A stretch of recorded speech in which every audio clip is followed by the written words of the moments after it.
Մեղավորներ են փնտրում մարդիկ, եռաբլուրում։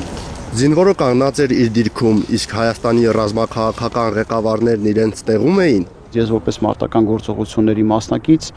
գետնի վրա իմ պարտությունը չեմ տեսել։ Մեզ ոչ թե եկավ թշնամի ջարդեց շպրտեց դուրս, այլ կորպուսի հրամանով մեր գունդը դուրս եկավ այդ տարածքից։ 2020-ի պատերազմի սկզբում մենք հաղթում էինք, հետո պարզվեց, որ Արցախը մնացել է առանց անվտանգության երաշխավորի։ Մենք չկարողացանք ապահովել այդ Չագերդյա զոնտիկը, որ ամեն անգամ Ստեփանագերտ գնալիս սեպտեմբեր 2-ին, դեկտեմբեր 10-ին, մայիսի 8-9-ին, ասում ենք զոնտիկ կա անվտանգության Արցախի շուրջ, որը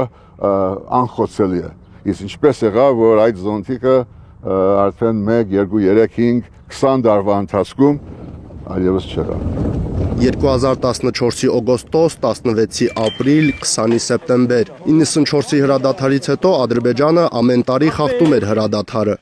Ապրիլյան եւ 44-օրյա պատերազմներից բացի հաճախ դիվերսիոն հետախուզական գործողություններով փորձում էր ցույց տալ, թե ուժեղ է։ Չէ ստացվում, հակահարված էին ստանում եւ փախչում։ Մեր ընկերների արյան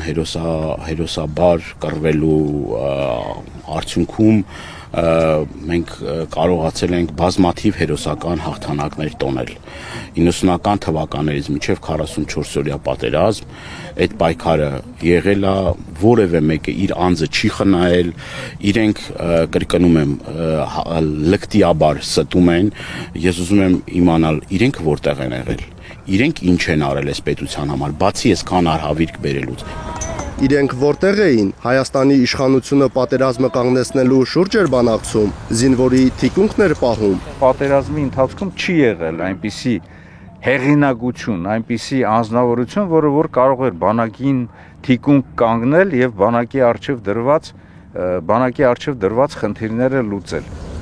Տարիներ շարունակ մեզ հանգստացնում էին, որ Արցախի հարցը ռազմական լուծում չունի, իսկ Ալիևը զինում էր Ադրբեջանը, սպասում հարմար առիթի։ Տարիներ շարունակ լսում ենք վստահություններ, որ Արցախի հարցը չունի ռազմական լուծման տարբերակ։ Ցավոք սրտի թե աշխարհում, թե ընդհանրապես փոխվել է իրավիճակը, իրադրությունը,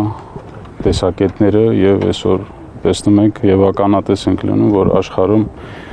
շատ ու շատ հարցեր լուծվում են ուժի տարբերակով։ Արցախի հպարտ քաղաքացիներ ողջունում են բոլորին։ 2020-ի պատերազմից հետո փոխվեց իշխանավորների տոնը։ Այժմ Ստեփանակերտի վերածննդի հրապարակում Արցախը Հայաստանը եւ վերջ գոռացողը սկսեց ավելի ցածր եւ զգույշ խոսել։ Փաշինյանը փորձում է Արցախի պարտությունը ներկայացնել որպես հաղթանակ, հիշում եք, մենք ոչ թե Արցախը կորցրեցինք, այլ Հայաստանը գտանք,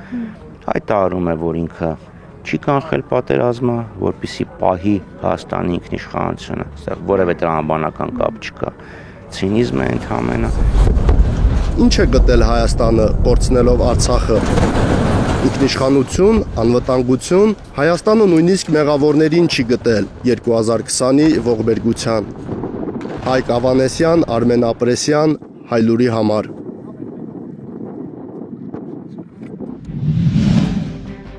Հայաստանում եւ աշխարհում տեղի ունեցող իրադարձությունների մասին առաջինն իմանալու համար բաժանորդագրվեք մեր ալիքին, սեղմեք զանգակը, որ բաց չթողնեք ամենահրատապը, ամենակարևորն ու հետաքրքիրը։